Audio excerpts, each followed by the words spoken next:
Masechet Yebamot Daf Mem Gimel, on va commencer au milieu de la page.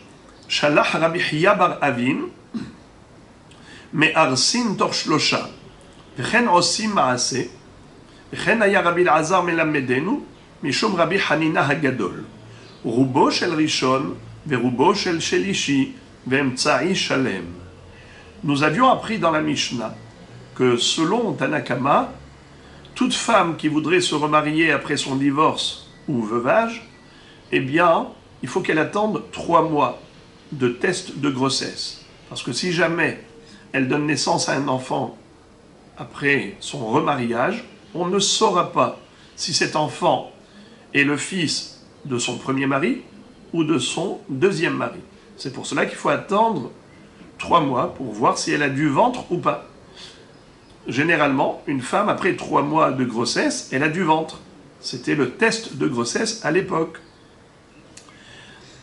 Eh bien, voilà pourquoi, selon Tanakama, toute femme, même si elle ne veut pas se remarier, elle veut juste se fiancer. Mais en tant que divorcée ou en tant que veuve, il faut qu'elle attende tout de même 3 mois. Alors que d'après Rabbi Yehuda et Rabbi Yossi, si elle veut juste se fiancer, elle n'a pas besoin d'attendre 3 mois, puisque c'est sûr qu'elle ne va pas tomber enceinte de son deuxième mari.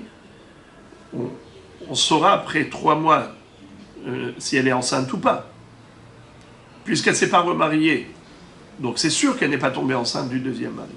Quand est-ce qu'il faut attendre 3 mois? C'est seulement pour une femme qui était mariée et qui veut se remarier. Là, on lui impose 3 mois d'attente pour voir si elle est enceinte ou pas. Mais pour se fiancer, quel est le problème? Il n'y a aucun risque. Ou inversement, elle n'était que fiancée. Alors dans ce cas-là, je peux lui permettre même de se remarier, parce qu'il n'y a aucun doute possible. C'est sûr qu'elle n'est pas enceinte de son ex-fiancé, qui est mort ou avec lequel elle a divorcé, puisqu'il n'y a pas eu de relation entre eux. C'est pour ça que Rabbi Yehuda et Rabbi Yossi autorisent à ces femmes-là de se remarier ou de se fiancer sans attendre les 3 mois. Encore une fois, pour Rabbi Yossi et Rabbi Yehuda, le seul cas où on doit attendre 3 mois pour vérifier s'il y a une grossesse, c'est uniquement dans la mesure où elle était mariée et elle veut se remarier. Mais Tanakama a fait une gzera, la plug hachamim, c'est-à-dire on ne rentre pas dans des considérations et dans des détails de détails pour toutes les femmes. Si elles veulent se remarier ou se fiancer après leur divorce ou le veuvage, elles doivent attendre 3 mois. Ça, c'est une halakha sans distinction. Qu'elles soient autrefois fiancées ou mariées, ça ne change rien.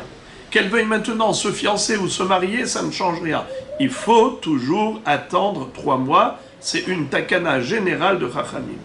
Alors nous, on est ici dans un hidouche de Rabbi Hiya bar Avin par rapport à cette chita de Chachamim, qui est l'interdiction générale pour toute femme de se remarier avant que s'écoulent les 3 mois de test. Alors maintenant, on va apprendre un grand hidouche. Bien qu'on ait dit qu'il faille attendre 3 mois pour se fiancer comme pour se remarier, mais ce n'est pas pareil. Pour un remariage, il faut attendre 3 mois pleins, révolus. C'est-à-dire, 1 mois c'est 30 jours, 3 fois 30 c'est 90 jours, donc il faut 90 jours révolus. Et ensuite on peut lui permettre de se remarier. Mais si maintenant elle ne demande qu'à se fiancer, alors certes on a dit qu'il faut attendre 3 mois, mais on ne va pas comptabiliser de la même façon les 3 mois. Voilà ce qu'on va nous enseigner. Qu'il est suffisant de compter la majorité du premier mois, la majorité du 3e mois et le mois intermédiaire. 1 mois, on a dit c'est 30 jours. La moitié, c'est 15. La majorité, c'est 16. Donc, 16 jours du premier mois, 30 jours du mois intermédiaire et encore 16 jours du 3e mois. 16 et 16, 32, plus 30, ça fait 62 jours. Après 62 jours, elle peut maintenant se fiancer. Et ça s'appelle qu'elle a attendu 3 mois. Rubo shel rishon, Rubo shel Aharon, ve'emtsa'i shalem. Donc pour se remarier, il faut attendre 3 mois pleins, 90 jours révolus. Mais pour se fiancer, il est suffisant d'attendre 3 mois, mais pas 3 mois pleins. Alors on va lire ça dans le texte. Shalach Rabbi Hiya bar Avin. Rabbi Hiya bar Avin a envoyé un courrier, un enseignement, en disant Me'arsin torch losha chodashim. On a le droit de permettre, on a le droit de se fiancer, c'est-à-dire la femme qui veut se fiancer après divorce ou après veuvage, on peut lui permettre torch losha chodashim, c'est-à-dire qu'on n'a pas besoin que le 3e mois soit plein. Même au milieu du 3e mois, c'est permis. V'chen osim ma'aseh, et c'est pas seulement une théorie, c'est ce que j'ai vu faire chez les Chachamim. Dans le Beit Din, j'ai vu faire comme ça. V'chen aya Rabbi Elazar melamedenu, et voilà comment d'ailleurs Rabbi Elazar nous l'enseignait, Mishum Rabbi Hanina Hagadol, au nom du grand Rabbi Hanina. Qu'est-ce qu'il disait? Rubo shel Rishon, verubo shel Shelishi, ve'emtsa'i shalem. La majorité du 1er mois, la majorité du 3e mois, et le mois intermédiaire qui était entier. Il faut qu'il soit complet. Mais on va voir maintenant un autre enseignement. Amimar, Shara le Ares Beyom Tishaim. Amimar, lui, il est tolérant par rapport à une femme qui veut se fiancer. Il n'exige pas 3 mois révolus comme pour celle qui veut se remarier. Il est plus cool par rapport aux fiançailles que par rapport au mariage, mais pas autant que Rabbi Hiya bar Avin. Rabbi Hiya bar Avin a dit que même au milieu du 3e mois, c'est-à-dire que Rubo shel Shelishi, la majorité du 3e mois est passée, tout va bien, elle peut se fiancer. Lui dit non. Même pour les fiançailles, il faut 3 mois. Mais on n'a pas besoin que ce soit 3 mois révolus, c'est-à-dire le 91e jour.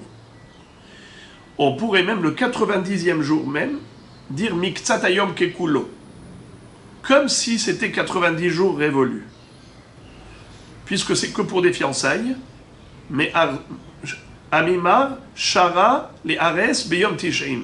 Amimar avait permis à une femme qui était divorcée ou veuve de se fiancer le jour du 90e jour. Beyom Tishaim. Amar les Rav Ashi les Amimar. Rav Ashi s'est adressé à Amimar en lui disant comment tu permets une chose pareille. Ve'arav u'shmuel damre tarvayhu tzricha leamtin 3 chodashim chutz miyom shemet bo ve'chutz miyom shenit arsa bo. Pourtant Rav u'shmuel, tous les deux sont d'accord pour dire que la femme doit attendre 3 mois pleins, à part le jour de la mort et à part le jour des fiançailles. Donc comment se fait-il que tu aies autorisé le 90e jour? Tu vas à l'encontre de Rav Shmuel. Et il lui a dit Hahu le'inyan meneket itmar. C'est uniquement par rapport à une femme qui allaite. Car une femme qui allaite, il ne faut pas qu'elle se remarie immédiatement. Car si elle tombe enceinte de son 2e mari, le lait maternel va s'estomper. Car c'est la nature que Akadosh Baruch Hu a créée, qu'une femme qui allaite, si elle tombe enceinte, bien que ce soit rare, mais si elle tombe enceinte, elle n'aura plus de lait. Alors quel est le problème? Le problème, étant donné que son nouveau mari n'est pas le père de ce bébé, donc il ne va pas lui acheter de la nourriture en compensation, du lait de vache, des œufs, de la bouillie, il ne va pas le prendre en charge sur le plan de son alimentation. Et elle sera gênée d'aller poursuivre en justice soit la belle famille, parce que son ex-mari est mort, ou même l'ex-mari lui-même, elle sera gênée d'aller poursuivre en justice, et donc cet enfant va tomber entre 2 chaises. Cet enfant risque de manquer de nourriture. C'est la raison pour laquelle une femme qui allaite son bébé doit attendre 2 ans. Après le sevrage, à ce moment-là, il n'y aura plus de risque pour ce petit. C'est pour cela que Hachamim ont dit, il ne faut pas qu'elle se marie pendant les 2 ans d'allaitement. Et là, Rav Shmuel nous ont dit, les 2 ans en question, c'est 2 ans à part le jour de la naissance du bébé et à part le jour des fiançailles, où elle va se fiancer avec son nouveau mari. Alors on va répéter, Hahu le'inyan menek et itmar. Ce que tu as entendu, c'est pas par rapport aux 3 mois de test de grossesse, c'est par rapport aux 2 ans pour le sevrage. Des Rav Shmuel d'Amre Tarvaïou, car Rav Shmuel, tous les deux ont dit la même chose. Tzricha lehamtin 24 chodesh, elle doit attendre 24 mois, chutz miyom shenolad bo, vechutz miyom shenit'arsa bo, à part le jour de la naissance du bébé et à part le jour des fiançailles. Donc il faut 2 ans entre ces 2 jours. Le jour de la naissance, le jour des fiançailles, et entre les deux, on a 24 mois révolus. Mais par rapport aux 3 mois, là, Rav Shmuel ne sont pas intervenus pour dire qu'il faut que ce soit 90 jours révolus. Pour des fiançailles, on peut même le 90e jour lui-même. Pas besoin d'attendre le 91e jour. Le 91e jour, c'est uniquement si elle veut se remarier. Mais si elle veut juste se fiancer, même le 90e jour, c'est déjà permis, puisqu'on dit Miktsat Hayom Kekulo. La Gemara continue d'objecter en disant Ve'ahahu de'avad serodat irusin beyom tish'im ve'afsede raval isrodate. Pourtant, on raconte qu'un jour, il y avait un homme qui a été se fiancer avec une femme qui était veuve ou divorcée, et il s'est fiancé avec elle le 90e jour après le divorce ou la mort de son ex-mari. Et qu'est-ce qu'a fait Rava? Il a sanctionné. Et il a dit au traiteur de jeter à la poubelle toute la serouda. Parce que cet homme n'a pas attendu un jour de plus. Tu vois donc que même pour les fiançailles, on est aussi strict que pour le mariage, à savoir qu'il faut attendre 90 jours révolus. Alors la réponse, Hahi seroudat nisu'in havai. Dans cette histoire de Rava, c'était pas une serouda de fiançailles, c'était une serouda de mariage. C'est pour ça que Rava a été aussi rigoureux, parce que cet homme a transgressé l'institution rabbinique, à savoir d'attendre 90 jours révolus pour se remarier. Or lui, il s'est remarié le 90e jour, un jour avant. Eh bien, là, Rava l'a sanctionné et il a été mafsid toute la serouda. Et la Gemara a conclu le sujet en tranchant la halacha ainsi, à propos de ces 2 points. Ve'ilcheta, premièrement, tzricha lehamtin 24 chodesh, chutz miyom shenolad bo, et chutz miyom shenit'arsa bo. Une femme qui allait son bébé n'a pas le droit de se remarier, même pas de se fiancer, jusqu'à ce qu'il y ait 24 mois qui se soient écoulés, à part le jour de la naissance du bébé et à part le jour des fiançailles. Deuxièmement, halacha, tzricha lamtin shlosha chodashim, chutz miyom shemet bo, et chutz miyom shenit'arsa bo. Même pour les fiançailles, Tanakama, il est aussi strict que pour un mariage. De la même façon que pour le mariage, on a dit, on ne peut pas lui permettre de se remarier jusqu'à que s'écoulent 90 jours, révolus, 3 mois pleins, et ce n'est que le lendemain qu'elle pourra se remarier. Eh bien, c'est pareil pour les fiançailles. Il faut que ce soit écoulé 90 jours, à part le jour de la mort du mari et à part le jour des fiançailles. Et maintenant, la Gemara va se focaliser sur l'opinion de Rabbi Yossi. On avait vu que Rabbi Yehuda déjà avait dit à Tanakama qu'il n'est pas d'accord pour généraliser l'institution. Il a dit que cette institution, à savoir qu'il faille attendre 3 mois, c'est uniquement par rapport au risque que cette femme, si elle donne naissance à un bébé, on ne saura pas s'il est le fils du premier mari ou deuxième mari. C'est pour éviter ce doute qu'on fait attendre 3 mois. Mais s'il s'agit juste de fiançailles, par exemple, cette femme, elle n'était que fiancée auparavant, donc c'est sûr qu'elle n'est pas tombée enceinte. ou bien même s'il était marié, maintenant elle veut juste se fiancer, donc c'est sûr qu'elle ne va pas tomber enceinte, alors il n'y a pas de raison d'interdire. Pourquoi tu veux lui imposer 3 mois d'attente? Il n'y a pas de raison. Donc elle a le droit. C'est uniquement une mariée qui veut se remarier qui doit attendre 3 mois. Rabbi aussi, a priori, il disait exactement comme Rabbi Yehuda, sauf qu'il a rajouté un détail. Lequel? C'est que s'il s'agit d'une veuve, une femme qui était mariée et maintenant son mari est mort, comme son mari est mort, si elle nous demande de se fiancer, on lui dit non, pas tout de suite, attends 30 jours. Tu n'as pas besoin d'attendre 3 mois, parce que juste pour se fiancer, il n'y a pas de risque qu'elle tombe enceinte, donc elle peut se fiancer rapidement. Mais Rabbi Yossi va dire, elle peut se fiancer rapidement, il faut tout de même qu'elle attende 30 jours. Pourquoi? Parce qu'il y a 30 jours de deuil. Elle a perdu son mari. Comment elle peut se fiancer aussitôt? Mais elle est en deuil. Or, les fiançailles, ça procure de la joie. La joie est interdite pour une personne en deuil. C'est pour cela que Rabbi Yossi va dire qu'elle attende 30 jours, mi pene ha'ivul, à cause de la havelut.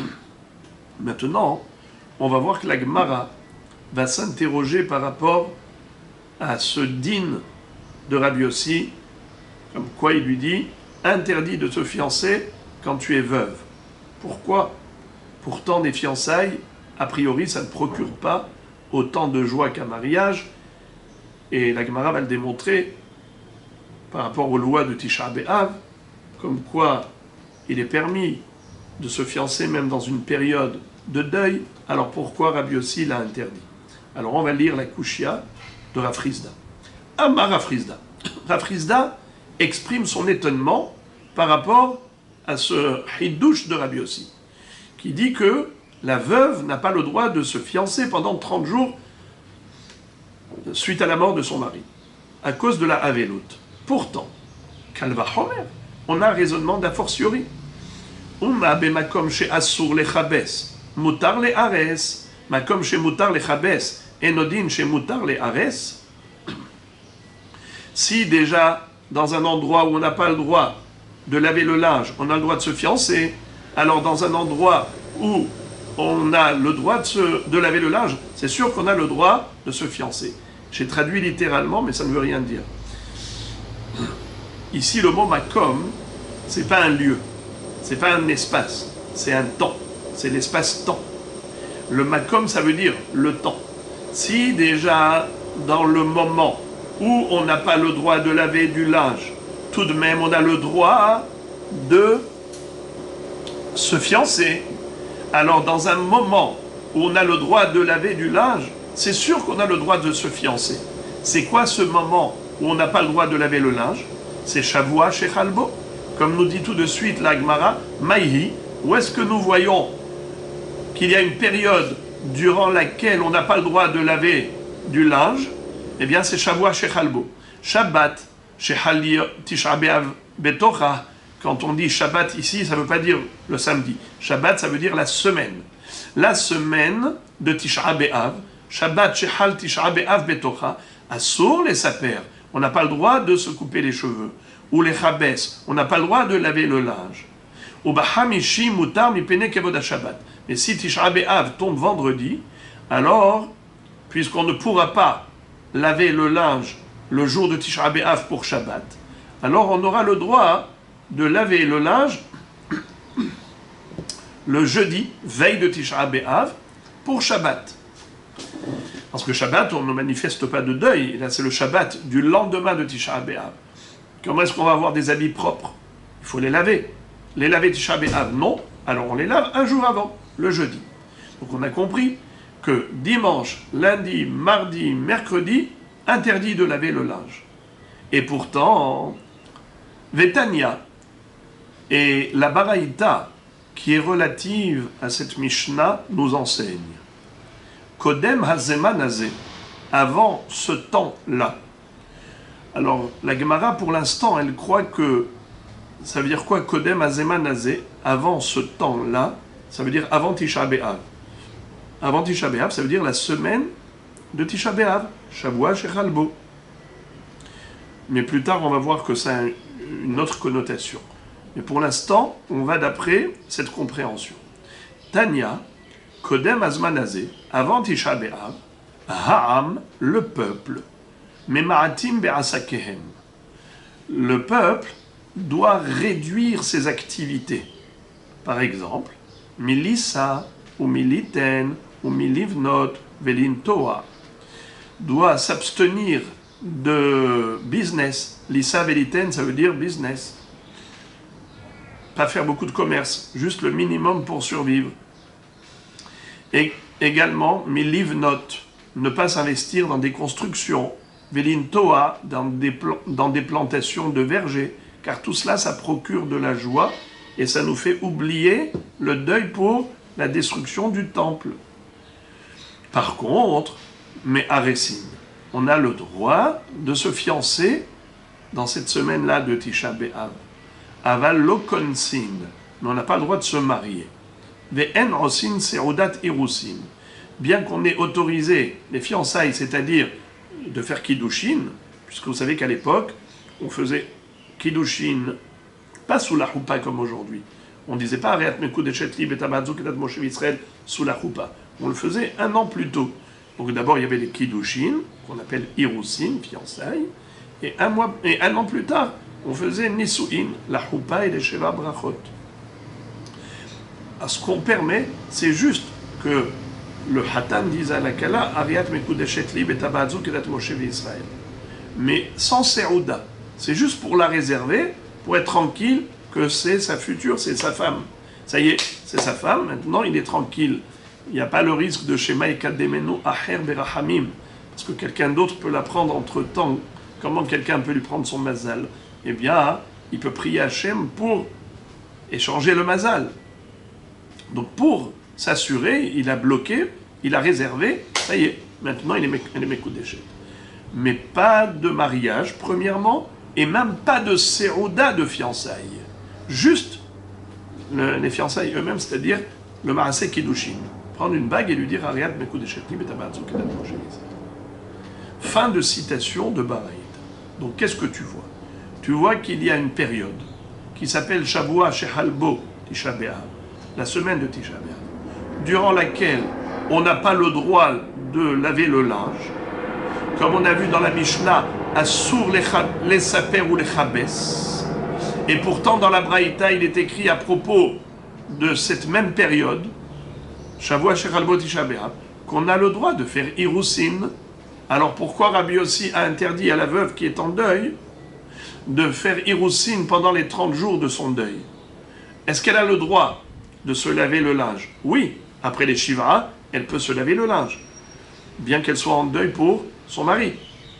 Alors pourquoi tu veux lui interdire de se fiancer? Si déjà, dans le Shavua Shechalbo, où on interdit de se laver le linge, on a tout de même autorisé les fiançailles, c'est-à-dire Ariat Mekudeshet Li, le Maaseh Irusin, c'est permis. Pourquoi tu voudrais lui interdire à cette jeune veuve, pendant les 30 jours de deuil pour son ex-mari, pourquoi tu veux lui interdire de faire des fiançailles avec un nouveau mari? Elle ne fera pas de Serouda, elle ne va pas se marier, donc il n'y a pas de Simha. Pourquoi tu lui interdis? C'est ça la Kushia que pose Rafrizda par rapport à cet enseignement de Rabbi Yossi. Réponse. Kitania hahi, kodem de kodem. La Gemara répond qu'on a mal compris la Baraïta. On a cru que la Baraïta, quand elle a dit kodem hazman hazé, ça voulait dire avant ce zman, c'est Tisha B'Av. Avant Tisha B'Av. Qu'est-ce qu'on a avant Tisha B'Av? La semaine de Tisha B'Av. Donc on a cru que la Baraïta parlait de la même période que celle de la Mishnah. La Mishnah dit clairement Shabbat Shechal Tisha B'Av Betocha. On parle de Shavua Shechalbo. Assur les saper ou le chabes. Interdit de laver le linge. Et après la Braïta, qu'est-ce qu'elle dit? Tanya, Kodem Azman Azeh, Aram et Ma'atim Basakehem, ou Me'arsin. La Braïta te dit avant ce Zman. Et on a cru qu'avant ce Zman, ça veut dire avant Tisha B'Av, Me'arsin. On a le droit de faire Irusin. Donc tu vois qu'on a le droit, on n'a pas le droit de laver le linge, on a le droit de se fiancer. C'est faux. La Baraïta parle de Kodem des Kodem. L'avant de l'avant, c'est-à-dire avant la période qui est avant Tisha B'Av. Avant Tisha B'Av, c'est quoi? C'est Shavua Shechalbo. Et avant Shavua Shechalbo, c'est quoi? C'est la période depuis Rosh Chodesh Av jusqu'à Shavua Shechalbo. Ça s'appelle Kodem des Kodem. Quand est-ce qu'on a autorisé les fiançailles? Ariat Mekud et Shetli, c'est seulement dans le Kodem des Kodem. Entre Rosh Chodesh Av et Shavua Shechalbo. Là, à ce moment-là, on a le droit de se laver le linge. Et on a le droit aussi de faire des fiançailles. Par contre, dans le Shavua Shechalbo, où on n'a pas le droit de se laver le linge, on n'a pas le droit non plus de faire des fiançailles. Donc le Kal Vachomer est tombé à l'eau. Donc il n'est pas étonnant. Ce qu'a dit Rabbi Yossi n'est pas étonnant. Il a interdit à la femme de se fiancer, bien qu'elle ait le droit de laver le linge. Car les fiançailles, c'est une simha supérieure au lavage du linge. Lorsqu'elle est en deuil, eh bien, à ce moment-là, on lui permet de se laver le linge, parce que c'est une petite simha, mais on lui interdit de se fiancer, car c'est une grande simha. Entre Rosh Chodesh et Shavua Shechalbo, entre Rosh Chodesh Av et Shavua Shechalbo, à ce moment-là, on permet aussi bien la petite simha de se laver le linge, comme la grande simha de se fiancer. Par contre, dans Shavua Shechalbo, on interdit les deux niveaux de smart. Laver le linge et à plus forte raison de se fiancer. Donc on a compris que la simha des fiançailles est supérieure à la simha de laver le linge. C'est pourquoi une femme qui est en deuil pour son mari, pendant ces 30 jours-là, elle a le droit de se laver le linge, mais elle n'a pas le droit de se fiancer. Pendant Shavua Shechalbo, les deux sont interdits. Aussi bien de se laver le linge, et à plus forte raison de se fiancer. Pendant la période entre Rosh Chodesh Av et Shavua Shechalbo, les deux sont permis. Se fiancer, et à plus forte raison, se laver le linge. Donc voilà, on a répondu à la Kushia de Rav Frisda. Mais Rava veut revigorer la Kushia de Rav Frisda. D'ailleurs, Rava, c'était le gendre de Rav Frisda. Donc il veut expliquer le sens profond de la question de Rav Frisda. Amar Rava, ve kodem de kodem nami kal vachomer. Mon beau-père, Rav Frisda, il peut te poser la même question, non pas par rapport à la période de Shavua Shechalbo, mais par rapport à la période de Rosh Chodesh, entre Rosh Chodesh Av et Shavua Shechalbo Tisha B'Av. Cette période-là qui s'appelle Kodem des Kodem. Shavua Shechalbo s'appelle Kodem Tisha B'Av, et depuis Rosh Chodesh jusqu'à Shavua, ça s'appelle Kodem des Kodem. Qu'est-ce qu'on a dit?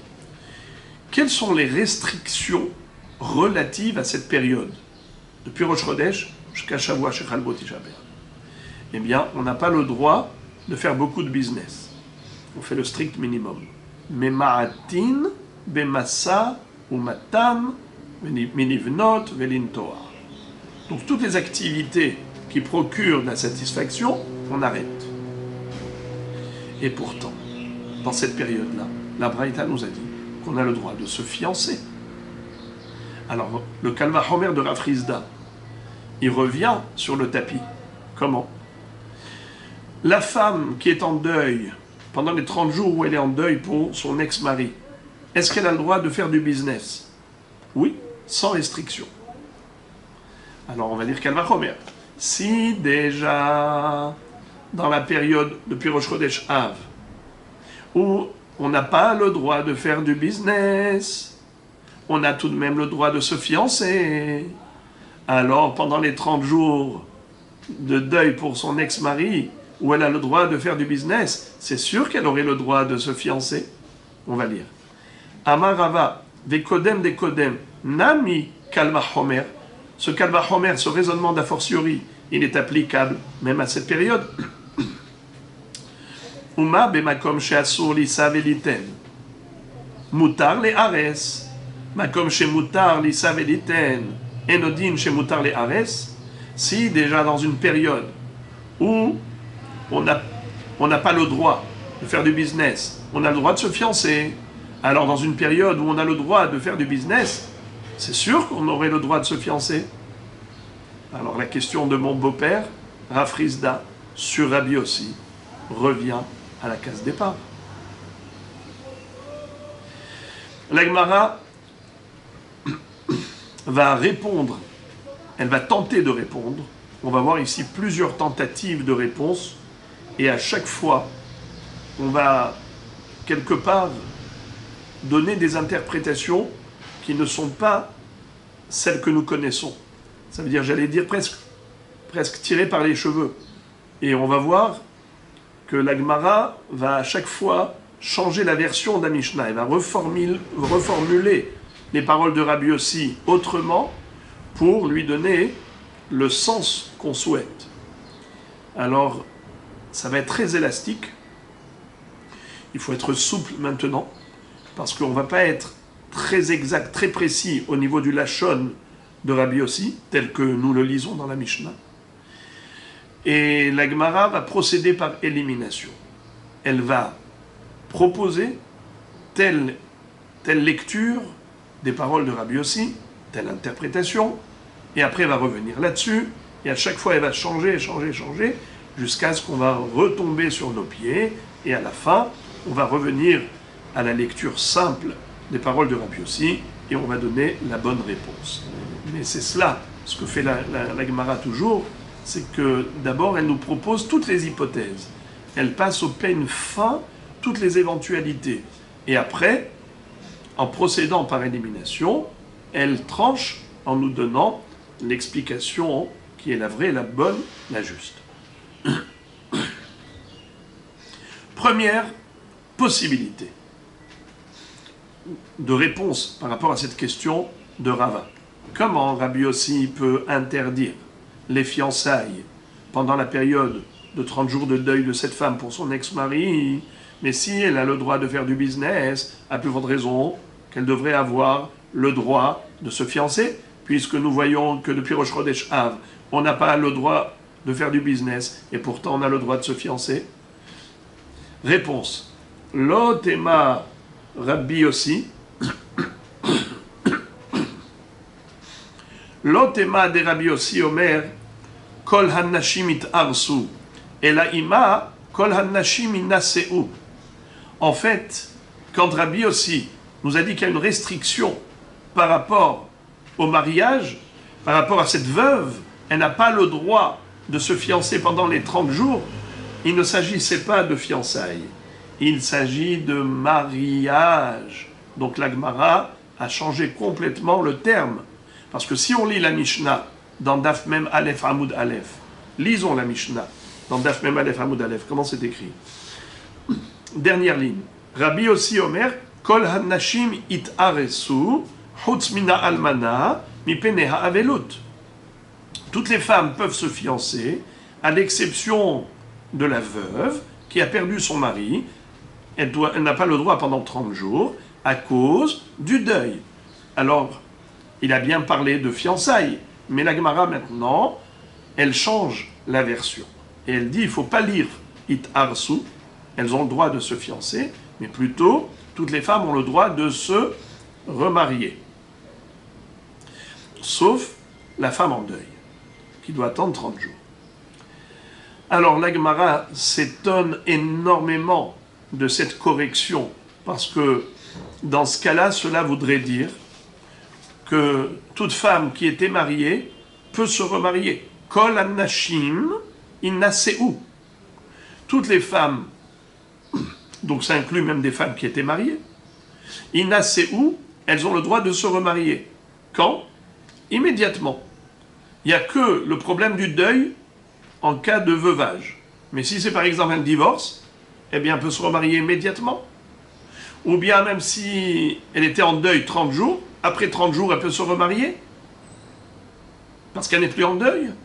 Mais Ribono shel olam, velitle les Rabbi Yossi les afrin, quoi Rabbi Yossi ne tient pas compte du risque que cet enfant ne saura pas qui est son père, si son père c'est l'ex-mari ou le nouveau mari, mais il faut attendre 3 mois pour être sûr qu'elle n'est pas enceinte du premier mari, ou qu'elle était enceinte du premier mari. Mais en tout cas, il faut attendre 3 mois en tant que test de grossesse. Quoi, Rabbi Yossi ne tient pas compte de cela? Eh bien, aussi étrange que cela puisse paraître, la Gemara donne une première réponse en disant « Litle ». En effet, il ne tient pas compte. Il ne tient pas compte de ce risque. Pour Rabbi Yossi, c'est un faux problème. On n'en a rien à faire de savoir si elle est enceinte ou pas. Qu'elle soit enceinte ou pas enceinte, que ça change. Après, on aura un bébé qui va naître, eh bien, il est soit le fils du premier mari, soit il est le fils du deuxième mari. Qu'est-ce que ça change? Ça veut dire que pour Rabbi Yossi, il n'y a pas le problème de Hashrat à Shechina, comme on avait vu, ou le problème, comme Rava avait dit, qu'il pourrait y avoir des catastrophes par la suite au niveau de Harayot. Lui, il ne craint pas ça. Et de ce fait, il ne fait pas attendre la femme qui veut se remarier rapidement. Il ne fait pas attendre. Litle. Veiba etima. Mais la Gemara dit non, non. J'ai une deuxième réponse à te donner. C'est pas qu'elle exclut la première réponse, elle te propose une nouvelle réponse. Elle dit Veiba etima. Le'olam itle. Behemet. Rabbi Yossi tient compte de ce problème, du doute qui plane sur cet enfant. Est-ce qu'il est le fils du premier ou deuxième mari? Et de ce fait, il ne faut surtout pas qu'une femme qui était autrefois mariée et qui a divorcé ou qui a perdu son mari, il ne faut pas qu'elle se remarie pendant les 90 jours. Il faut qu'elle attende 3 mois. Alors, que faire avec la question qu'on avait posée? Donc si on ne parle pas de mariage, on parle que de fiançailles, la question revient à la case départ. Comment il peut interdire des fiançailles pendant la période de deuil? Alors voilà comment il faut lire les paroles de Rabbi Yossi.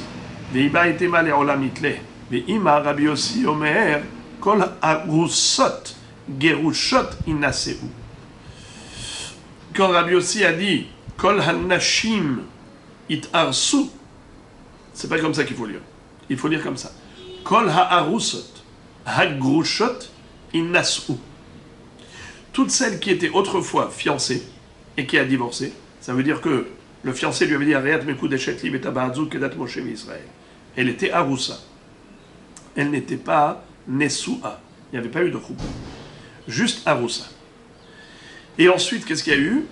Grusha. Il y a eu divorce. Celle-là, est-ce qu'elle a le droit de se remarier rapidement? Il n'y a aucun problème. Elle peut se remarier rapidement. Pourquoi? Puisque c'est sûr qu'elle n'est pas enceinte. Elle n'était que fiancée. Kol ha'arusot ha'grushot innaseu. Mais pas celle qui est almana. Mais pas une veuve. Pourquoi? Chutz mina almana. Si elle était fiancée et elle a perdu son fiancé, il est mort. Dans ce cas-là, il ne faut pas qu'elle se remarie immédiatement. Pourquoi? Parce que elle est en deuil. Donc une fiancée veuve ne peut pas se remarier pendant 30 jours parce qu'elle est en deuil pour son fiancé. Entre parenthèses, ça veut dire qu'il existe un deuil, pas seulement pour son mari, mais même pour son fiancé. Pas seulement s'ils étaient mariés. Mais on verra plus tard que la Gemara va remettre cela en cause. Mais pour l'instant, on avance avec cet a priori. Alors, comment a-t-on répondu à la question de base? Comment Rabbi Yossi peut-il interdire des fiançailles pendant les 30 jours de deuil? Mais on a déjà dit que ça devrait être permis, puisque les fiançailles seulement, ça ne procure pas de la joie. La réponse, c'est qu'il ne parle pas du tout de fiançailles, il parle de mariage. Fiançailles, c'est par rapport au statut de cette femme. Qu'est-ce qu'elle est? Elle n'est que fiancée. Donc une fiancée, si elle a divorcé, elle peut se remarier rapidement. Parce qu'il n'y a pas de problème de grossesse, il n'y a pas de problème de deuil. Mais si cette fiancée est veuve, elle doit attendre 30 jours pour se remarier. Pour se fiancer, elle n'a même pas besoin d'attendre 30 jours. Elle peut rapidement se fiancer. Car les fiançailles, ça ne procure pas de la joie, comme on a vu à propos de Rosh Chodesh Av. Mais ce qu'on lui interdit, c'est de se remarier pendant les 30 jours de deuil, car le mariage, ça oui, ça procure de la joie. C'est ça ce que Rabbi Yossi voulait interdire. À une aroussa almana, lotinase betor shloshim yom mipene avelut. Mais une aroussa grusha, yechola gam lehinase, elle peut même se marier, pas seulement se fiancer, puisqu'elle n'est pas en deuil, c'est une divorcée, il n'y a pas de deuil. Donc elle peut carrément se remarier dans les 30 jours. Et il n'y a pas de problème de afhana, il n'y a pas de problème de test de grossesse, puisque c'est sûr qu'elle n'est pas enceinte, puisqu'elle n'était que fiancée auparavant. La Gemara maintenant objecte. Elle dit par rapport à cette explication que tu as donnée à Rabbi Yossi, alors j'ai un problème. Lequel? C'est que dans ce cas-là, il n'y a même plus de différence entre Rabbi Yossi et Rabbi Yehuda qui l'a précédé. Ihachi hainu Rabbi Yehuda. Si tu me dis que Rabbi Yossi, il autorise juste les fiancés à se remarier, donc c'est exactement ce qu'a dit Rabbi Yehuda. Parce que même Rabbi Yehuda, il a autorisé aux fiancés à se remarier. Alors quelle est la mahloket entre Rabbi Yehuda et Rabbi Yossi? Ikabinayhu Nesu'a li Ares. La mahloket entre eux, elle est par rapport à une Nesu'a, celle qui était autrefois mariée. Est-ce qu'elle a le droit de se fiancer? Rabbi Yehuda, Savar Nesu'a Muteret li Ares. Rabbi Yossi, Savar Nesu'a Asura li Ares. C'est dans le cas de celle qui était autrefois mariée. Est-ce que celle-là, elle a le droit de se fiancer? Eh bien, Rabbi Yehuda dit oui. Pourquoi? Nesu'a muteret li ares. Pourquoi tu vas la faire attendre 90 jours? Pour savoir si elle est enceinte? Mais de toutes les façons, elle ne te demande pas à lui permettre le remariage. Elle te demande juste de se fiancer. Alors, si elle va se fiancer, elle ne va pas se marier, eh bien tu le sauras. Tu le sauras. Permets-lui de se fiancer quelques jours après son divorce. Elle était mariée, elle a divorcé, permets-lui de se fiancer tout de suite. Eh bien, c'est ce que dit Rabbi Yehuda. Permis. Rabbi Yossi dit non. Si elle était Nesu'a, je ne lui permets pas de se fiancer immédiatement, après le divorce. Pourquoi? Parce que si tu lui permets de se fiancer, elle risque de se permettre de se remarier. Et si elle se remarie, j'aurai le problème. Est-ce que l'enfant qui va naître, c'est le fils du deuxième mari ou du premier mari? Il y aura un doute qui va planer sur l'enfant. C'est la raison pour laquelle Rabbi Yossi va dire Nesu'a Asura li Ares. Mishum Gzera. On interdit même les fiançailles pour une Nesu'a de peur que a Nesu'a Tinase. Mais Rabbi Yehuda dit non, pourquoi tu fais une Gzera? Elle t'a pas demandé de se remarier, elle veut juste se fiancer. On ne fait pas de Gzera. Nesu'a Muteret li Ares. La Gemara s'étonne. Elle dit, c'est ça l'explication que tu me donnes? Pour tirer l'épingle du jeu, tu es en train de me dire que la mahloket entre Rabbi Yehuda et Rabbi Yossi, c'est par rapport à une Nesu'a, est-ce qu'on lui permet des fiançailles ou interdit? Et Rabbi Yossi interdit? Jamais de la vie Rabbi Yossi a permis. Donc un petit récapitulatif. Quelle est maintenant l'explication des paroles de Rabbi Yossi dans la Mishnah? Rabbi Yossi dans la Mishnah, il ne faut pas le lire tel quel. Kol anashim it aresu. Non. Il parlait de kol ha'arusot inaseu. Il parlait d'une femme qui était fiancée, grusha, elle a le droit de se remarier tout de suite. Mais si elle est arusa almana, elle ne peut pas se remarier tout de suite parce que ça lui procure de la joie pendant les 30 jours de deuil. Donc, il faut qu'elle attende 30 jours. Et après 30 jours, elle peut se remarier. Quel est le problème? Peut-être qu'elle est enceinte, mais elle n'est pas enceinte, elle n'était que fiancée. Ok, alors la Gemara dit, dans ce cas-là, quelle est la différence entre lui et Rabbi Yehuda? La Gemara dit, la différence entre lui et Rabbi Yehuda, c'est dans le cas d'une femme qui était autrefois Nesu'a, où elle était mariée. Et maintenant, elle nous demande de lui permettre de se fiancer immédiatement. Permis ou interdit? Rabbi Yehuda permet, et Rabbi Yossi interdirait. Et il dirait que c'est assourd de se fiancer de peur qu'elle se remarie. Et si elle se remarie, on aura un problème avec l'enfant qui va naître, parce qu'il est le fils du premier ou deuxième mari. La Gemara dit, cette explication n'est pas possible, car Rabbi Yossi lui-même a clairement autorisé à une femme qui était autrefois mariée à se fiancer. Et il n'a pas fait de xéra, en disant non, il ne faut pas lui permettre les fiançailles de peur qu'elle se permette un mariage. On va le voir tout de suite. Mais ça va Rabbi Yossi Nesua Asura li Ares, et Rabbi Yossi aurait interdit à une femme mariée de se fiancer, Ma Pitom, Veatania, Rabbi Yossi Omer. Rabbi Yossi lui-même aurait dit, Rabbi Yossi Omer, Kol Nashim, toutes les femmes, même celles qui étaient mariées autrefois, It Aresu, elles ont le droit de se fiancer immédiatement. Chutz mina almana mipene ha'ivul, à l'exception de la almana, à cause de la avelut, il faut qu'elle attende une période de avelut. Mais kama ibul shela, combien de temps est la durée de avelut pour une veuve? Shloshim yom, 30 jours. Et la Braïta conclut, Rabbi Yossi conclut en disant, Vechulan lo inaseu, ad sheyu lahem shelosha chodashim. Et toutes les femmes qui étaient autrefois mariées, il ne faut pas qu'elles se remarient, qu'elles soient divorcées ou veuves, jusqu'à ce que s'écoule une période de 3 mois pour s'assurer qu'elle n'était pas enceinte. Donc tu vois clairement que Rabbi Yossi n'a jamais fait de xéra de Hirusin Atunisuin. Au contraire, il permet même à une femme qui était autrefois mariée de se fiancer très rapidement. La Gemara dit Haïmaï Kushia. D'où tu as déduit ça? Que Rabbi Yossi autorise à une femme qui était autrefois mariée à se fiancer immédiatement après le divorce ou après le veuvage. Où tu as vu ça dans cette baraïta?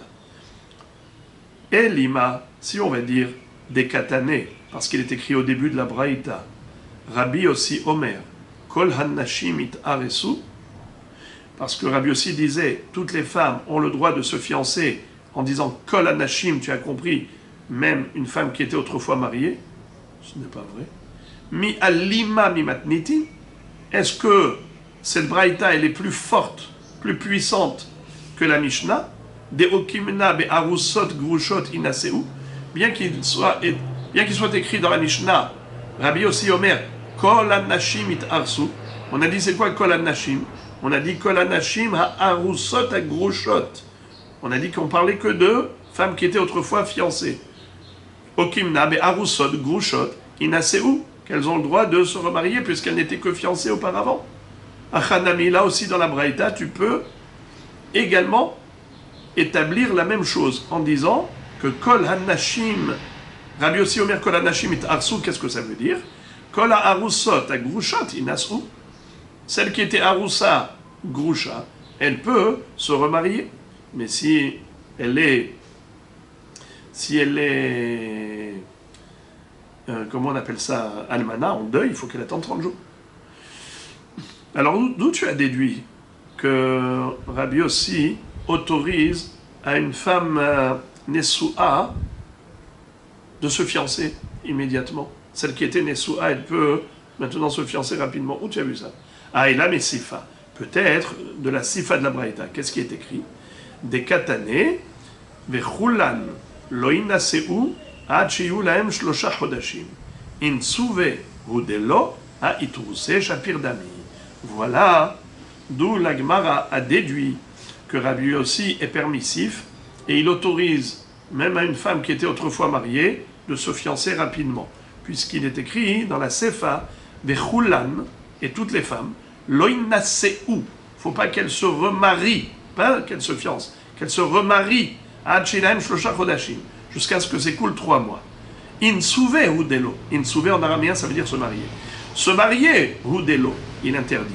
Ha'itruse, mais irusin, shapir damé, il permet. Voilà donc la raison pour laquelle on a réfuté cette explication. Alors maintenant, il faut trouver une bonne explication pour comprendre ce que Rabbi Yossi voulait dire. Amar Rava, taritz veimahachi.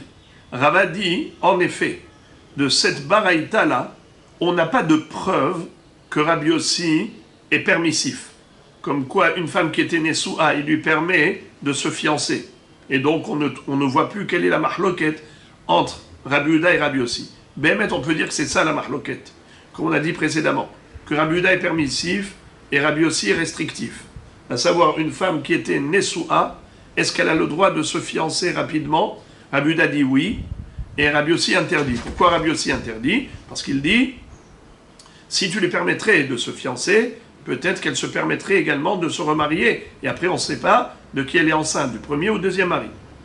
Ah, maintenant, on voit dans cette braïta que Rabbi Yossi est permissif, puisque il a dit Vechulan lo inaseu ad sheyulahem shlosha chodashim insuve ou delo aitruse shapir dami. Nous voyons qu'il a dit toutes ces femmes n'ont pas le droit de se remarier, machma qu'elles ont le droit de se fiancer.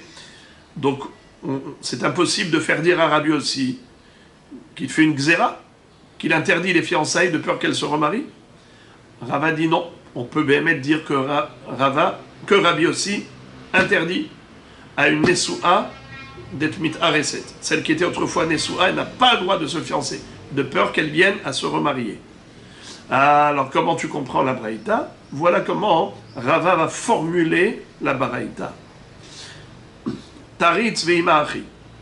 Tu dois établir les paroles de Rabbi Yossi ainsi. Rabbi Yossi Omer, Kol arusot grushot inaseu, chutz mina almana mipene ha'ivul vekama ivul shela 30 yom, unesuot lo it'arsu ad shelahem 3 chodashim. C'est-à-dire, toute femme qui était autrefois fiancée et qui a divorcé, elle peut se remarier immédiatement. Mais pas si elle a perdu son fiancé, parce que si il est mort, donc elle est en deuil, il faut qu'elle attende 30 jours de deuil. Et après 30 jours de deuil, elle peut se remarier immédiatement. Car c'est sûr qu'elle n'est pas enceinte, puisqu'elle n'était que fiancée. Par contre, celle qui était autrefois mariée, ou Nessuot, Loït Arsu. Pas seulement que le mariage lui est interdit, mais même les fiançailles. De peur qu'elle vienne à se marier. Hachilahem Shosha Chodashim. Jusqu'à ce que s'écoule la période de 3 mois, où là, elle peut se marier, donc il n'y a aucun problème. Donc voilà.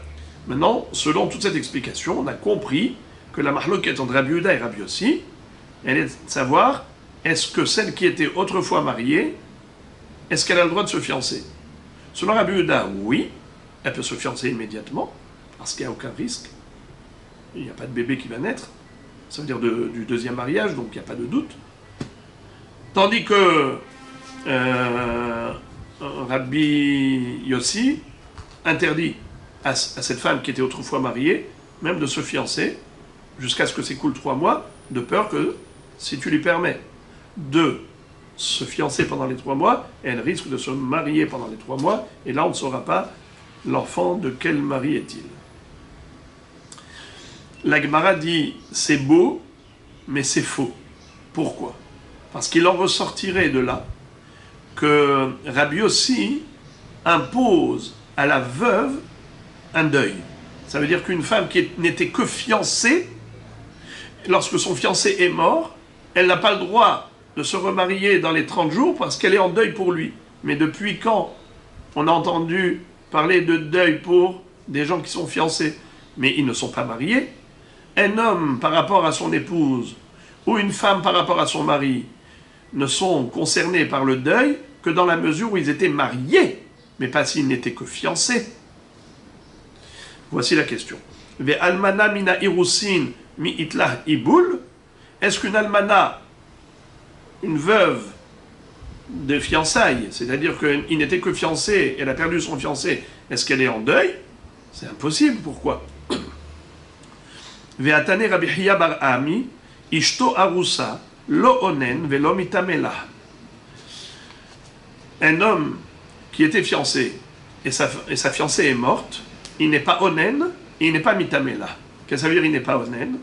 Onen, c'est quelqu'un qui a perdu un proche parent, il n'a pas encore été enterré. Tant qu'il est en aninout, il a le din, un statut de onen qui lui interdit de manger des korbanot. Par exemple, à l'époque du Beth Amikdash, un homme pouvait manger korban shlamim à Yerushalayim, mais s'il était onen, c'est assour. Lo achalti be'oni mimenu, même pas les pérods du Maaser Sheni. Donc, est-ce qu'un homme qui a perdu sa fiancée a le statut de Onen? Réponse non. Il peut manger le Kodesh, Bessar Kodesh, Maaser Sheni, à Yerushalayim, parce qu'il ne s'appelle pas Onen. Également, l'Omitamela. Un Kohen a le droit de se rendre impur en accompagnant le défunt à sa dernière demeure que pour 7 proches parents. Il n'a pas le droit normalement de rentrer au cimetière. Il n'a pas le droit d'être au contact d'un mort. Mais si c'est pour ces 7 proches, c'est-à-dire d'accompagner à leur sépulture son père, ou sa mère, ou son frère, ou sa sœur qui n'est pas mariée, ou son fils, ou sa fille, ou son épouse, pour tout cela, il est mitamé. Il a le droit d'être mitamé. Mais pas pour sa fiancée. Lo mitamé là. Parce que c'est écrit qui imlish héros à karov elav. Chez héros, c'est sa chair. Ishto kegoufo, c'est seulement s'il est marié, mais pas quand ils sont fiancés. Également, vechenhi, la femme, si elle a perdu son fiancé, lo onenet, elle n'a pas le statut de onenet, elle aura le droit de manger des corbanotes. Velo mitam alo, elle ne se rendra pas impure pour lui. Qu'est-ce que ça veut dire? A priori, si elle est kohenet, elle n'aura pas le droit d'aller au cimetière pour l'accompagner parce qu'ils sont que fiancés. Mais ça n'existe pas, ça. Le din de Kohen, qui n'a pas le droit de se rendre tamé au contact d'un mort, ça ne concerne que les hommes, pas les femmes. Les femmes, Kohenettes, ont le droit d'aller au cimetière, comme il est écrit « Emor el Kohanim bene Aharon » « Bene Aharon velo benot Aharon » ce qu'on a appris dans Parashat Emor, que le Kohen bene Aharon Zachar n'a pas le droit de se rendre impur par un contact avec le mort. Mais une femme Kohenette n'a pas de Issur. Alors pourquoi c'est écrit comme ils ne sont que fiancés, velo mitam alo? Alors la kavana est la suivante, nous disent les Mefarshim. C'est que, ici il ne s'agit pas de halakha de Tum'a. C'est juste pour nous dire qu'elle n'a pas l'obligation de s'occuper de sa sépulture. Normalement, un homme a le devoir de s'occuper de la sépulture de sa femme. Une femme a le devoir de s'occuper de la sépulture de son mari. En l'occurrence, elle n'a aucune obligation, puisqu'ils ne sont pas mariés, ils ne sont que fiancés. Également, Meta et Noyorsha. Normalement, un homme hérite du patrimoine de son épouse. Et c'est seulement s'ils étaient vraiment mariés, pas lorsqu'ils sont fiancés. Meta et Noyorsha. Metu Govak Tubata. Par contre, si le fiancé est mort, imaginons qu'elle ait une ketouba de ce fiancé, eh bien, elle aura le droit, après la mort de son fiancé, d'exiger des héritiers de son fiancé la ketouba. Normalement, la ketouba, on l'écrit qu'au mariage. C'est un engagement qui commence à partir de la choupa, pas à partir des kiddushin, pas à partir des fiançailles. Mais parfois, le hatan peut faire de l'excès de zèle. Et il lui a écrit la ketouba depuis les fiançailles. Il s'est engagé depuis les fiançailles. Si c'était le cas, eh bien, à la mort du fiancé, elle pourra exiger le remboursement de sa ketouba, le règlement de sa ketouba, de la part des héritiers de son fiancé. Les héritiers de son fiancé, ça peut être son père, ses frères, ou bien des enfants d'un premier mariage. Donc tu vois qu'il n'existe pas de deuil, il n'existe pas de deuil pour un fiancé. Alors comment Rabbi Yossi interdit à cette femme de se remarier pendant les 30 jours qui suivent la mort du fiancé? Mais il n'y a pas de deuil pour un fiancé.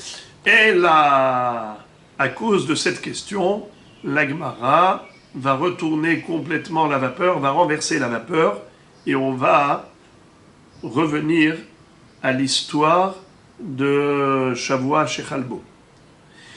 Comment est-ce qu'on a commencé la Sougia? Quelle était la Kushia? La grande Kushia de Rav Hizda est confortée par Rava. C'est que si déjà, depuis Rosh Chodesh Av jusqu'à Shavua Shechalbo, qui est une période de restriction au niveau business, il n'y a pas de restriction au niveau Irusin. La femme a le droit de se fiancer. L'homme a le droit de se fiancer. C'est-à-dire, on peut dire Ariat Mekudeshet Bitabarazou Kedat Moshe Israël. Sous-entendu que ce n'est pas considéré comme de la joie interdite pendant la période de deuil.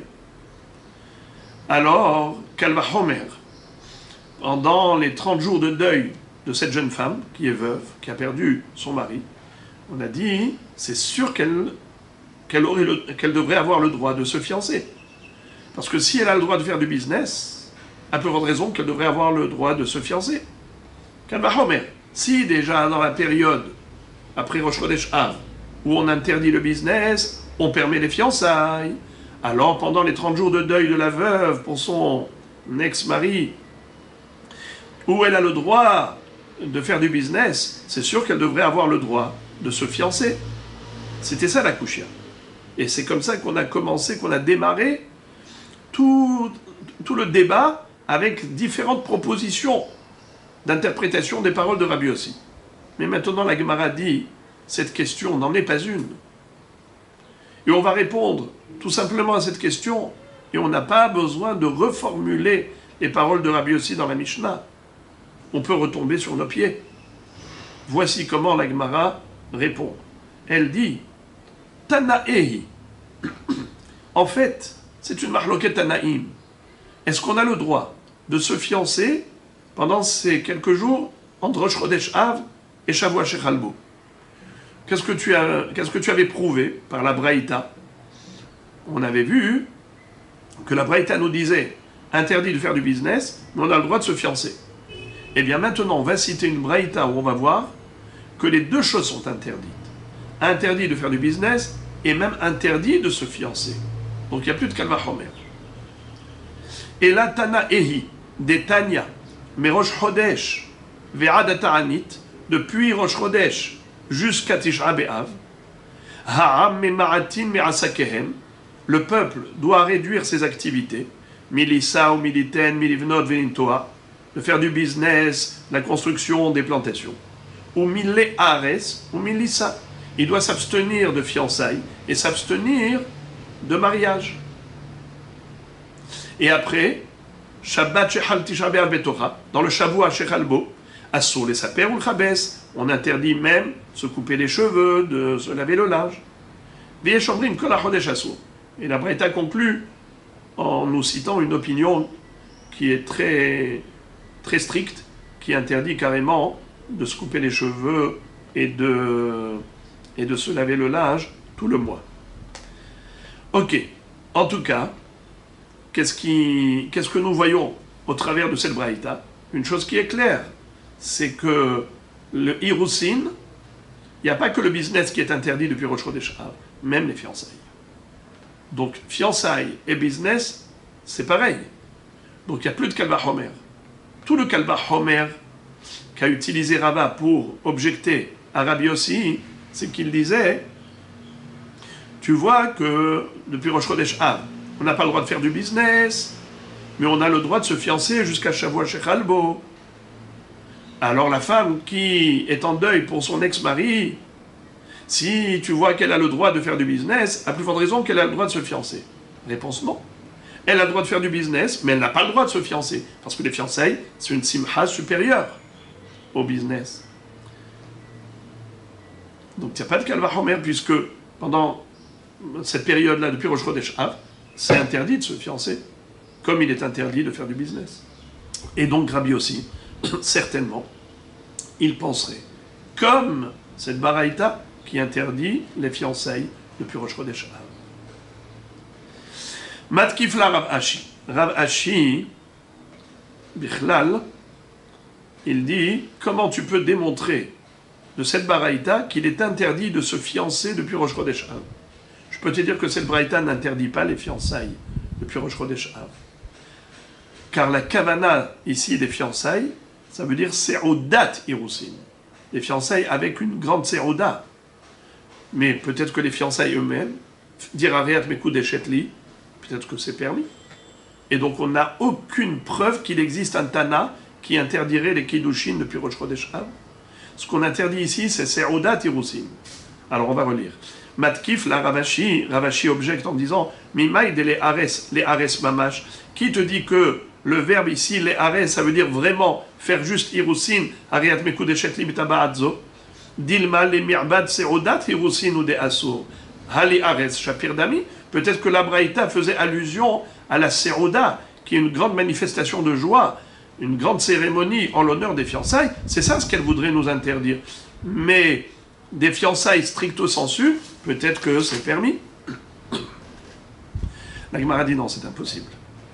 Iachi ou milissa, l'inase nami, les mirbat seudat nisuin ou deasur alissa shapir dami. Tu vois qu'il y a deux verbes qui ont été employés par la Braïta. Interdit les ares, velissa. Lissa, ça veut dire quoi? Nisuin. Alors qu'est-ce que tu vas me dire? Interdit les ares, c'est seudat irusin. Interdit lissa, c'est seudat nisuin. Sous-entendu que ce qui est interdit depuis Rosh Chodesh Av, c'est uniquement la sérouda des fiançailles ou la sérouda du mariage. Machma que fiançailles même, permis. Mariage même, permis. Est-ce qu'il y a quelqu'un qui pourrait permettre un mariage après Rosh Chodesh Av, même si c'est sans sérouda? C'est sûr que c'est interdit, parce qu'il y a une jouissance physique. Les fiançailles, il n'y a pas de jouissance physique, c'est juste un contrat, c'est juste une acquisition. Mais au niveau du mariage, il faut la choupa et après ils se retrouvent ensemble, le hatan et la kala, même s'il n'y a pas eu de sérouda, ils sont très heureux. Il y a une jouissance physique. Et de ce fait, ça c'est sûr qu'une telle jouissance est interdite après Rosh Chodesh Av. Donc de la même façon que milissa, c'est stricto sensu, ça veut dire qu'on interdit le mariage même sans sérouda. Donc pareil, les ares, c'est stricto sensu, dans le sens où on interdirait les fiançailles, même sans sérouda de fiançailles. Et donc, c'est très bien ce qu'on a répondu. Ce qu'on avait dit, que Rabbi aussi, il interdit les fiançailles pendant la période depuis Rosh Chodesh Av, et donc le Kal Vachomer tombe à l'eau. Et voilà, c'est une excellente réponse. Rav Ashi, non, il se maintient dans sa réfutation. Il dit, Achi Hashta, tu compares le mariage et les fiançailles, Bishlama nisuin bloseruda ikasimha, et la irusin bloseruda mi ikasimha. Ça veut dire la logique veut que tu ne puisses pas interdire des fiançailles après Rosh Chodesh Av. Car interdire le mariage, je peux comprendre. Parce que le mariage, comme on a dit, même sans sérouda, ça procure de la joie. Mais pourquoi interdire des fiançailles? Qu'est-ce qu'il a fait? Il a pris une bague, il lui a dit Ariat Mekudeshem Kibitabaradzu, Kedat Moshe Israël. Il a fait une acquisition, mais il n'a aucune jouissance. Pourquoi tu vas interdire? Donc ce n'est pas logique de dire que Rabbi aussi, il pense comme cette braïta qui interdirait les fiançailles depuis Rosh Chodesh Av, et donc il n'y a plus de Kal Vachomer. Et s'il n'y a plus de Kal Vachomer, donc voilà, on a tiré l'épingle du jeu pour Rabbi aussi. Rav Ashi n'est pas d'accord. Parce qu'il dit ça n'existe pas. Impossible de dire que cette braïta avait voulu interdire même des fiançailles sans Oda après Rosh Chodesh Av, avant Shavuot Shechalbo. C'est impossible. Parce qu'il n'y a aucune jouissance. Alors, tu ne peux pas me donner cette réponse. Que le Kal Vachomer est tombé à l'eau pour cette raison. Alors comment on va faire pour répondre à la kushia du Kal Vachomer? Eh bien, Rav Ashi propose une autre réponse. Ela Rav Ashi. Sha'ane avelut hadasha, mais avelut yeshana. Ve'sha'ane avelut de rabim, mais avelut de yahid. Tu veux savoir pourquoi ce Kal Vachomer n'en est pas un? C'était quoi le Kal Vachomer? Tu as dit, comment Rabbi Yossi peut interdire à la jeune veuve de se fiancer? Qu'est-ce qu'il avait dit dans la Mishnah? Celle qui a perdu son mari ne peut pas se fiancer pendant les 30 jours qui suivent la mort de son mari. Pourquoi? Parce que ça procure de la joie. Alors, c'était quoi la question? Mais les fiançailles, ça ne procure pas de la joie. Quelle est la preuve? La preuve, c'est que à Tisha B'Av, la veille de Tisha B'Av, Rosh Chodesh Av, tu vois qu'il y a une restriction par rapport au business, et il n'y a pas de restriction par rapport aux fiançailles. On permet des fiançailles, même s'il y a une restriction de joie. Sous-entendu que les fiançailles, c'est pas de la joie, c'est pas une jouissance. D'accord? Et donc, Kal Vachomer, qu'ici, à propos de la jeune veuve qui n'a aucune restriction au niveau business, c'est sûr que tu ne devrais pas la restreindre au niveau fiançailles. C'est ça la kushia que Rav Hizda ou Rava avait sur Rabbi Yossi. Eh bien, Rav Ashi te répond et il dit, en réalité, tu compares l'incomparable. Car bien que, au niveau de Tisha B'Av, Rosh Chodesh Av, on permet les fiançailles, on interdit le business et on permet les fiançailles, malgré tout, au niveau... excusez-moi. On interdit le business, mais on permet les fiançailles. Mais au niveau de la veuve, bien qu'on lui ait permis le business, on interdit les fiançailles. Comment ça se fait? Comment ça se fait? La réponse, c'est qu'il y a une différence fondamentale entre les deux notions. La avelout du Horban Bet Hamikdash et la avelout de la veuve pour son mari, ce sont deux avelout différentes. La avelout pour le Horban Bet Hamikdash s'appelle, premièrement, avelout Yeshana. Deuxièmement, ça s'appelle avelout des Rabim. Mais la veuve pour son mari, pendant les 30 jours, ça s'appelle avelout Hadasha. Et aussi, ça s'appelle avelout des Yahid. Quelle est la différence entre avelout Hadasha et avelout Yeshana? Avelout Yeshana, la avelout pour la destruction du temple, c'est une avelout qui dure des millénaires. Près de 2 millénaires qu'on a perdu le temple. C'est une ancienne avelout. Alors on est moins mahmir. On lui permet les fiançailles après Rosh Chodesh Av. On interdit les fiançailles qu'après Shavua Shechalbo. Mais pas depuis Rosh Chodesh Av. Deuxièmement,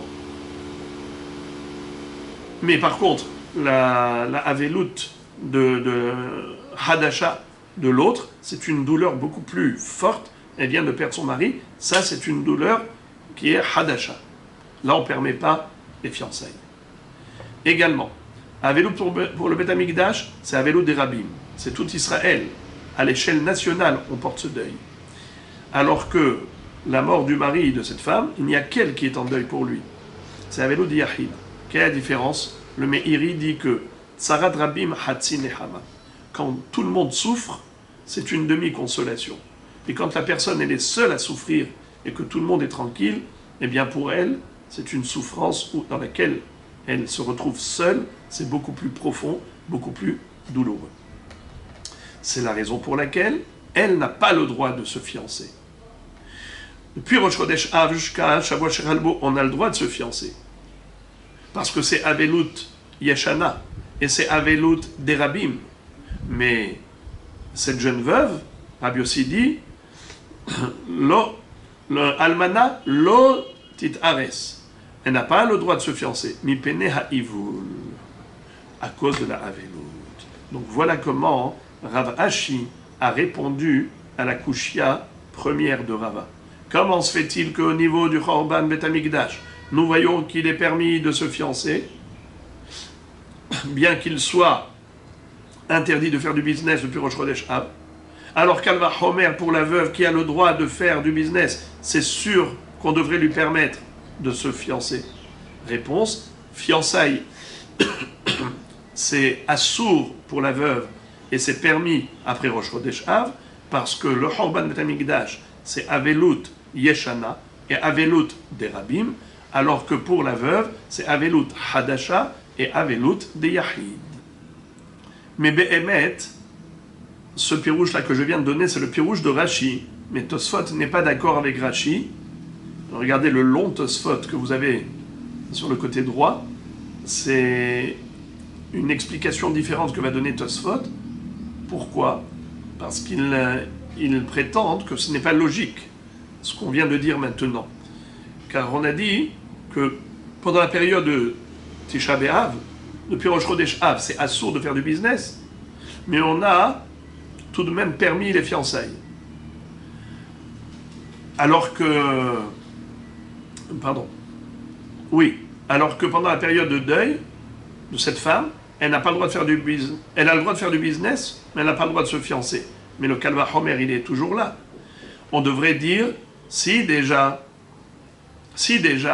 dans cette période depuis Rosh Chodesh Av, où tu as interdit le business, tu as tout de même permis les fiançailles, alors Kalva Homer dans la période de deuil Yahid, où tu permets le business, c'est sûr que tu devrais lui permettre les fiançailles. C'est la question de Tosfot. Tosfot dit Vekashia, Derte Tikshe Kalva Homer, Kedemerikara. Le Kalva Homer, il revient à la case départ. Alors comment Rashi a expliqué ainsi la Gemara?